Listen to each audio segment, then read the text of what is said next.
Reserve வங்கியின் புதிய விதிகளில் கடன் தொகை வழங்கும் அளவானது தங்கத்தின் மொத்த மதிப்பில் இருந்து 75% குறைக்கப்பட்டுள்ளது. இவ்வாறு கடன் தொகையையும் குறைத்தால் பணம் அதிகம் தேவைப்படுவோர் அதிக வட்டி வசூலிக்கும் தனியார் நிதி நிறுவனங்களையும் கந்து வட்டி கும்பலையுமே நாடிச் சென்று தங்க நகைகளை அடகு வைக்கும் சூழல் ஏற்படும். இதனால் ஏழை எளிய நடுத்தர மக்கள் மீளா துயருக்கு ஆளாக நேரிடும்.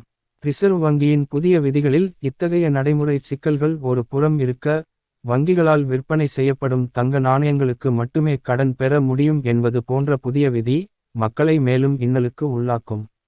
இந்த புதிய விதியால் வேறு ஆதாரங்களில் இருந்து தங்க நாணயங்களை வாங்கியவர்கள் நகை கடன் பெற முடியாத சூழல் உருவாகி உள்ளது.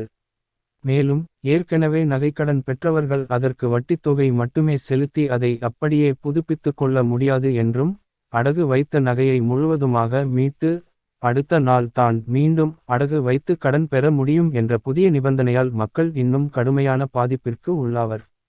எனவே ரிசர்வ் வங்கி வெளியிட்டுள்ள புதிய வரைவு விதிகளை முழுவதுமாக திரும்பப் பெற வேண்டும் என்றும் நகை கடன் பெறுவதில் பழைய நடைமுறையே தொடரும் என்று அறிவிக்க வேண்டும் என்றும் வலியுறுத்தி கேட்டுக்கொள்கிறேன். தமிழக வெற்றிக் கழகம் தலைவர் விஜய்